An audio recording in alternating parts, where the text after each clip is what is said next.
स्वर्गत गोदावरीश महापात्रଙ୍କ चर्चित गल्प नील मास्टराणी।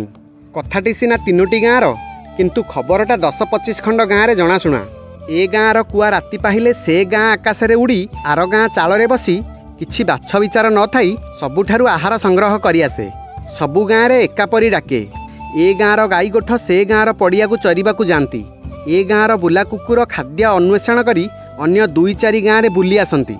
किंतु एही कुआ कुकुर और गाई गोरु को से कथा केही किछि कहंती नहीं। मात्र ए गाँर लोक आर गाँ को गले से गाँ पार होई तृतीय गाँ दांडरे चलिले किंबा से गाँर लोके ए गाँ को आसिले अथवा 3 गाँर केही लोक एकाठी भेट हेले कहा मुहरु केते कथा बाहारे। किए कहे पाठर दोष, किए कहे समाजर दोष, किए बा कहे पाठर दोष नुहे कि समाजर दोष नुहे।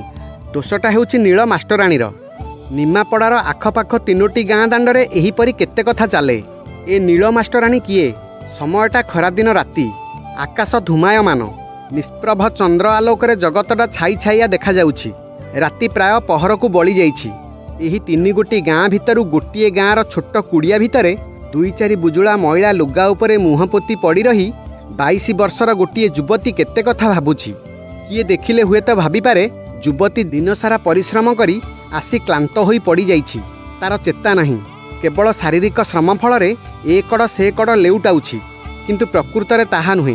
तार जे क्लांति ताहा शारीरिक क्लांति नुहे, ताहा हेउछि मानसिक क्लांति। गत 3 वर्ष भितर से एपरी भावरे मानसिक क्लांति भोग करी आसीछि जे तार अंतरात्मा सेथिरे दही जाइछि। से आखि बुझी पड़िछि सत, आखि की तार निद नहीं। आखि बुझी मध्य से सब देखि पारुछि। तार मुद्दा आखि भितर गोटे विराट संसार देखा जाउछि। किंतु से संसार संपूर्ण ध्वस्त विध्वस्त। सेही संसार रे रास्ताघाट नहीं, कूलथल नहीं, मुंड गुंजिबाकू भी स्थान नहीं। से देखुछि 10-12 वर्ष तलर सबु दृश्य। मानस चक्षुरे ताहा केड़े सुंदर। देखुछि से गोटे ब्राह्मण परिवारर निरोला कुटीर। सेही कुटीर भितर 2टी संतान ओ तांकर पितृदेव। माँ 2 वर्ष तलू चली जाइछि। माँ चली जिबार दुख तांकू जेते बाधु नहीं, बाधुछि बापांकू। राति 9 पाहु उठी बापा गाँ मुंड पोखरी कूଳରେ थिबा ठाकुर मंदिर हत्ता भितरु आंजुलाए सज फूल तोली आनी चली जाउछंती बाहरकू। आउ सेही पिला 2टी दांड पिंढारे बसी तांकू अपेक्षा करिछंती। बापा फेरी आसुछंती बेଳ पहरकू। घरे पुणी आनंदर कोलाहल पड़ी जाउछि। बापा सेमानंकू क्षणे बुकु तळे जाकी धरी सेमाने न जानिला परी आखिर लुह पोछि घर उळेई चुली लिपि रोषेई सारी दियंक घरे पूजा करिबाकू बसी से ठाकुरंकू केते जे कोन कहउछंती। पिला माने किछि बुझी पारु नाहंती। युवती पुणी कड़ लेउटाउछि। आखि फिटाई देखुछि से घरे केही नाहंती। तापरे पुणी आखि बुझुछि। से देखुछि सेही अतीतर चित्र। सेही जेउ मातृहीन 2टी संतान भितरे सानटी हेउछि भाई, भौणी 8-10 वर्षर। भाई भौणी दुहे गाँ चाटशाळी को जाई पाठ पढ़ुछंती। धूली धूसर होई बही सिलट हातरे धरी घर को फेरिला बेले मातृशून्य सेही कुटीर पितांक स्नेह आदर पाई हस खेଳରେ समय कटाउछंती। युवती पुणी कड़ लेउटाई सेहीपरि मानस चक्षुरे देखिला झीर बयस हेला। बापा बर खोजी आनिले। दुआर मुहरे बेदीरे बसी समग्र शरीर को नुआ लुगारे घोड़ाई होई से पुरोहित मंत्रगान भितर काहार पानी ग्रहण कला। एक कथा देखी अर्ध सुसुप्त अवस्था तार सेही देहटा थरी उठिला। तार लोमकूप कंपी उठिला। से उठी पड़ी बसी पड़िबाकू चेष्टा करी पुणी सेही महिला लुगा भितर मुंड गुंजी पड़ी रहिला। एहापरे देखिला सबु शेष। विवाहर 6 मास परे एही मातृशून्य कुटीर भितरे मातृहीना किशोरीर निराभरणा अंगसौष्ठव सकाଳରେ झड़ी पड़िथिबा गंगशिउलीर फूल परी पड़ी रहिथिला। ताकू किए गोटाई नै देव तांक मस्तकरे देव। समाजरे से विधान नाही। ए दृश्य देखु देखु युवतीर 2 आखिरु 2 टोपा निर्मल लुह झड़ी पड़ी सेही महिला लुगा भितर कुआड़े मिसीगला। सेतिकी बेले ता मुहरु अजाणतरे पदे बाहरी आसिला, बोउलो। बोउ सेठारे नथिला। से तो चली जाइछि बहु दिन तळू। बापा भी चली जाइथिले। से देखिला सेही कुड़िया भितरे सेही निराभरणा झीयटी को बापा तार पाठ पढ़ाइबारे लागिछंती। से सिलेई शिखिला, से बही पढ़ी जानिला, से लेखि पारिला, से हिसाब पत्र रखि पारिला। एहीपरि समय नारी आंदोलनर एक जुआर से अंचल खेलीगला। सेही जुआर तार बापा भासी जाई पाख गाँ प्राइमेरी स्कूल रे झील को लगाई देले। तेणिकी तार नाँ हैला नील मास्टराणी। युवती महिला लुगा भितर मुह टेकी देखिला। नील मास्टराणी मध्य ताकू आउ देखा जाउ नाही। बापा चली जाइछंती। जेउठाकू गले आउ केही फेरंती नाही सेठाकू। भाई चली जाइछि पाखरु दूरकू। नील मास्टराणी गला कुआडे? 3 खंडी गाँ भितरु मझी गाँ रे नील मास्टराणी मास्टराणी होई रहीगला। ताकू बुढ़ा माने निंदा कले, युवक माने प्रशंसा कले। छात्र और छात्री माने माँ परी देखिले। नील मास्टराणी ए गाँव में पाठ पढ़ाई से गाँव में रहे। सेही पितृमातृहीन कुड़िया भितर को फेरी जाई स्नेहरे भाई को मनीष करने को लगिला। युवती छटपट होई मुह माड़ी पड़ी अति विचित्र दृश्य देखिला।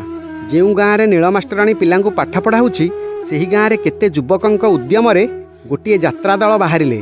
रामलीला, कृष्णलीला, भारत लीला एहीपरि केते लीला शिखिले।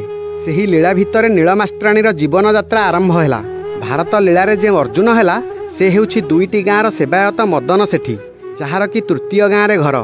मदना लाखबिंधा लीलारे अर्जुन होई जेतेबेले द्रौपदी स्वयंवरे माछ आखि को सर बिंधिला, सेही सर जाई हृदय चक्र तले तले अति गोपन नील मास्टराणीर आखिरे बाजिला। मानस चक्षुरे ए दृश्य देखि सेही युवती सेहीपरि मुह पोती बड़ छटपट हैला। देखिला मदना सेठीर सर नील मास्टराणी की अंध करदेला। नील मास्टराणी आखि थाउ थाउ अंध होई द्रौपदी वेशरे ता संगे संगे चलीगला। तार शिक्षकता गला, तार भातृस्नेह गला, तार समाज बंधन गला। से लोकापवाद को डरिला नहीं, समाजर बंधन को मानिला नहीं, गाँ बालांक कथा शुणिला नहीं। निज पितृ पितामहंक कुटीर छाड़ी समाजर सकल ममता हराई चलीगला मदना सांगरे। ओहो कि दारुण दृश्य। मास दुईटा नील मास्टराणी मदना घरे बोहू होई रहिला। तापरे आसिला भीषण परिस्थिति। नाट आखड़ा भांगीगला। अर्जुनंक लाखबिंधा सरीगला। नील मास्टराणीर द्रौपदी वेश लुचिगला। मदना खाइला मद, नील मास्टराणी मना कला। तापरे झगड़ा, तापरे अभाव, तापरे लुगा बुजुला कांधरे पकाई नील मास्टराणी चलिला धोबणी बेशरे पोखरी तुठकू। लज्जा अपमान ता मुंड उपरे एते भार देला जे पिठिरे मइला लुगार भार न थाई मध्य से सबुबेले मुंड पोती रहिला। युवती एतिकी बेले मइला लुगा भितर मुहं टेकी कातर भावरे काहार आश्रय नेब बोली बिचारी उठी बसी देखे तो से हेउछि सेही अतीतर नील मास्टराणी। से हेउछि आर गाँवर मातृहीन दुईटी शिशु भितर गोटिए जे कि खूब दूर को चली जाइछि।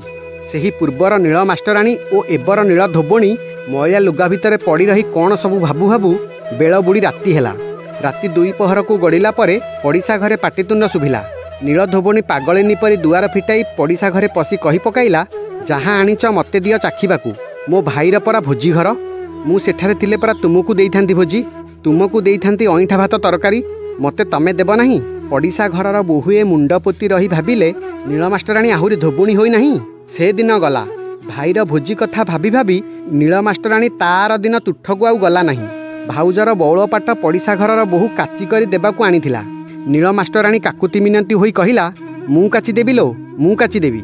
मो भाउजर बौल पाट मोते दियो, मु धोई आनिबी। सेया हेला। नील मास्टराणी बौल पाट को धोई आनी आउ पड़िशा घर को फेराइला नाही। तागिदा आसिला आर गाँरु। बौल पाट फेराइले तेणे से घरे शुभ कार्य बढ़िबो, किंतु फेराइब किए ताहा जे नील मास्टराणीर हातरे। शुणागला नील मास्टराणी कहुछि, भाई न आसिले फेरेइब नाही। भाई आसिब धोबा घर को नानी बोली संबोधन करबाकू। कथाटा असंभव होई उठिला। 3 खंड गाँव में जो गाँव में नील मास्टराणी जन्म होइतिला, जो गाँव में से मास्टराणी होइतिला, आउ शेषरे जो गाँव में धोबुणी होई से 2 गाँवर मइला लुगा सफा कला, सबुआड़े चहल पड़गला। तेणे भाई घरे बसी भाबिला जे से थिला नानी, ता पाखकू जीबी कि नाही। राति हेला पहरे, जीबी कि नाही भाबी भाबी भाई केतेबेले आसी भौणी पाखरे पहुँची जाइछि, से समय ज्ञान तार नाही। डाकिला नानी। सेतिकी बेले चौठा होइथिबा बौल पाटा खंड हातरे धरी आलुलायित केसा विव्रत बदना अश्रुमुखी नील मास्टराणी भाई को अंधारे जाकी पकाई कहिला, मु चली आसिली बोली तू चली आसिलु, लोके कहिबे कौन, तू मध्य कूଳରେ कलंक लगाइबु, फेरी जा। भाई फेरी जाई आनंद मुखरित तार सेही कुड़िया भितरे आलुरे देखिला काहार लुह ता हातरे लागिछि, काहार स्नेह ताकू विचलित करि पकाउछि, काहार अनुताप बाणी ता प्राण को मंथि पकाउछि। बौल पाट भाई हातरे देखि समस्ते अबाक हेले। कहानी आपनकू जदि भल लागि थाए तेबे चैनल को सब्सक्राइब करिवे।